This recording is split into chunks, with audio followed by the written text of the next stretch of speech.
Today we are finally back in our beautiful survival worlds and we are quickly approaching 1000 days in this world. So it's time to get serious. Now the goal in today's episode is going to be to make this village feel more complete. So we have got a ton of work to do. But first, let's quickly talk. So this world has now been updated to 1.18 and I've been in debate about starting a fresh 1.18 survival world. So let me know in the comments, should we continue this world in 1.18 and maybe move to a different area and start some new projects, or should we start a fresh brand new 1.18 world? Now we're going to need a ton of supplies to pull this one off. So I have my shulker boxes ready and it's time to put in the work and gather a bunch of materials and fill them all up. So let's do this.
With our resources all gathered up, let's get building.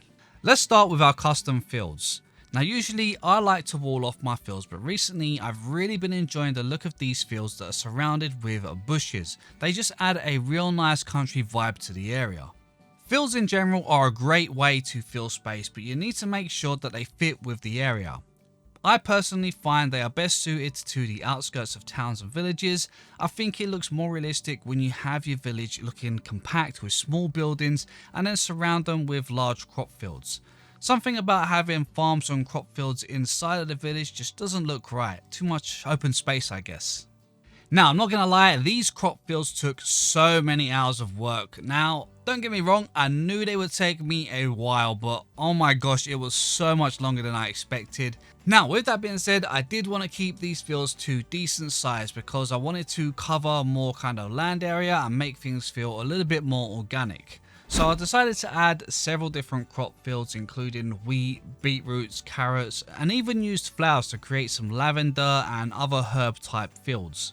All of these fields are going to be served as decorative fields because we already have our farms below the barn, so these are simply for decoration just to help finish up the look of our village. Now like I said, I did want to add some farmhouses here for the farmers. I wanted these houses to be quite small and compact designs that fitted into the landscape.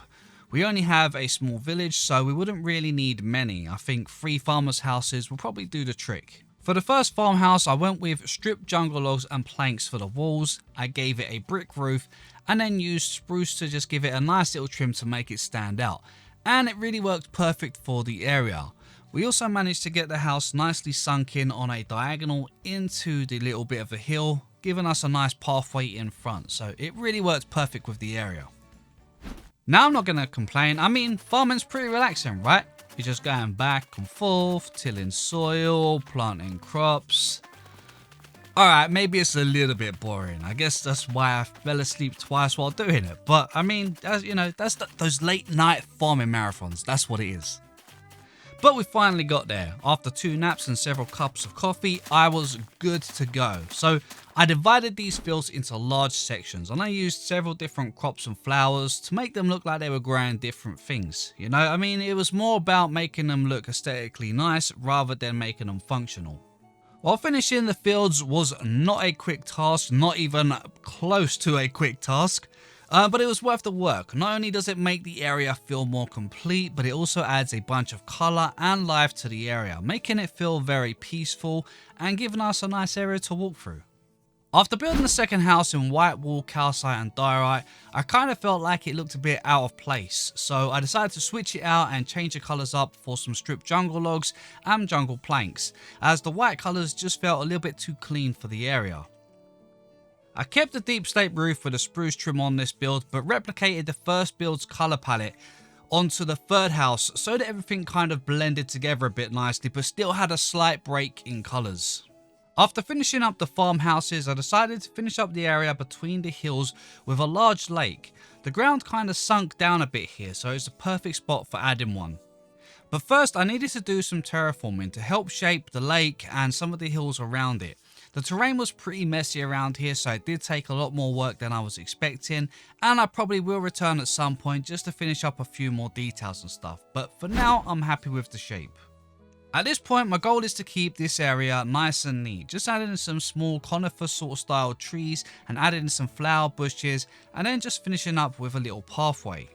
I added some finishing details to the edge of the lake, and then just finished up by adding a few dotted flowers and a bit of grass and stuff like that, and now I'm pretty happy with how it looks. Now that these pathways are all looking good, I think it's time that we start to clean up a few little areas around the barn, starting with our stables. Let's start by clearing out the floor and the walls so that we have a bit more room to work with. We're going to go ahead and fill the floor with some coarse dirt, filling out all of our pens, and then we're going to go ahead and fill in our walls with some spruce planks. This should give us a nice bit of a base to work from. We'll use some dark oak logs to go ahead and section up all the sections of the stables, and then add some final details and some lighting inside. We'll add some gates and then some details on the outside, and then finally, just to finish everything all up, we're going to go ahead and just add a bit of a pathway around the edge, and then a couple of composters inside to look like some feeding trails. We're then going to go ahead and connect our pathway all the way around to the animal pens out the back.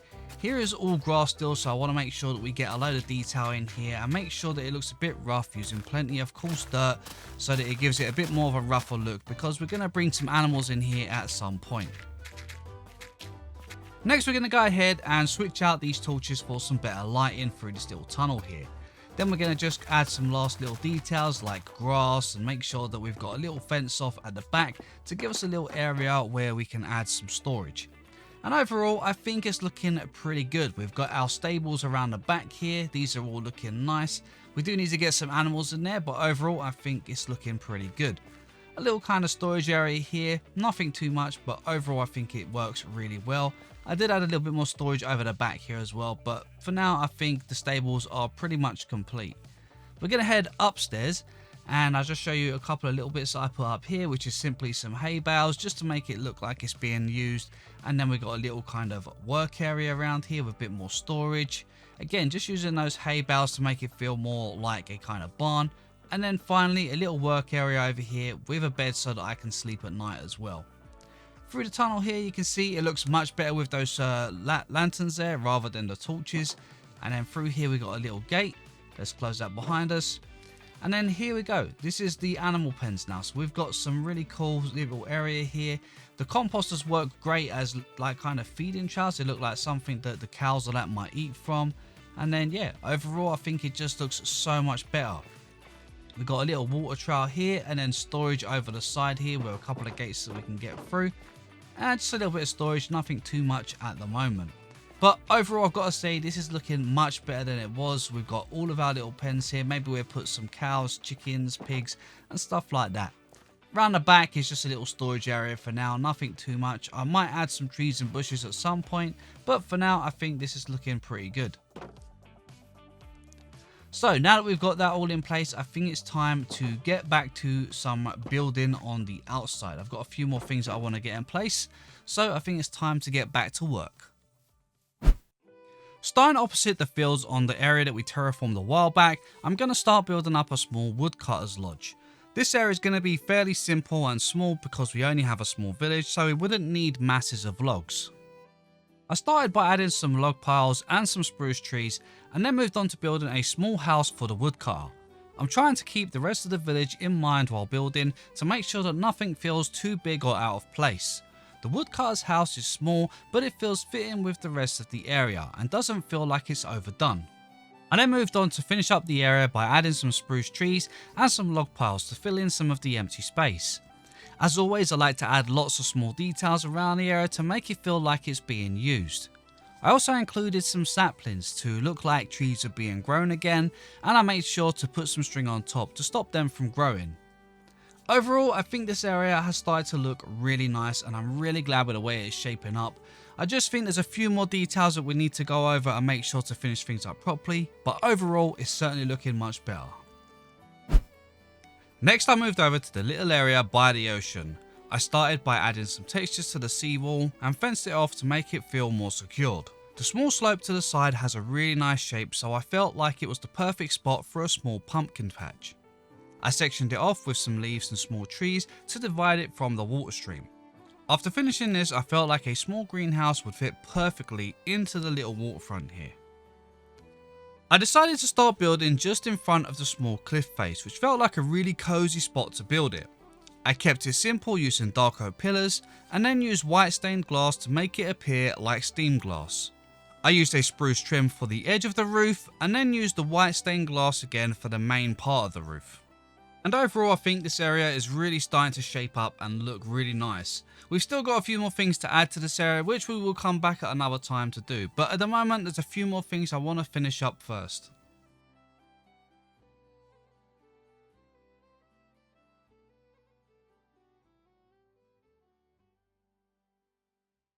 Now, I know we've done a lot this episode, but I gotta say, so far, I am loving the way this is shaping up. I really love this little greenhouse here and the way it kind of finishes across the waterline here.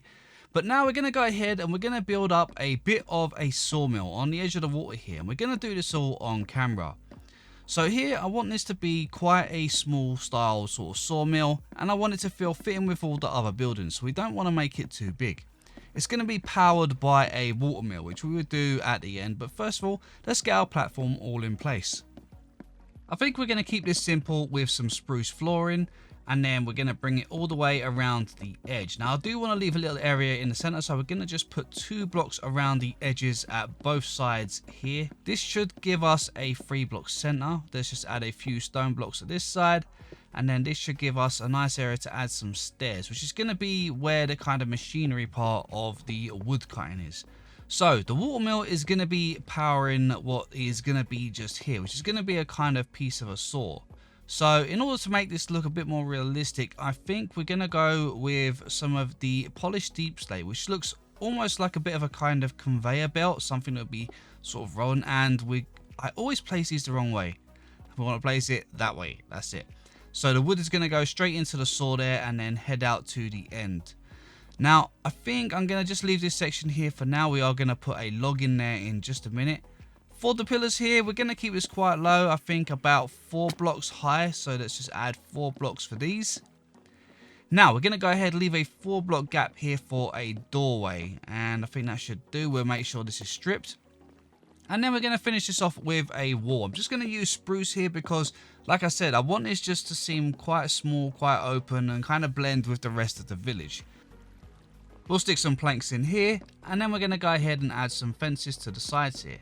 This should section it off pretty nice. And then we're going to put a window in here, which I think I'm going to make it a little bit bigger. Let's add it 2 at the top. We'll put fences around the rest of our edge.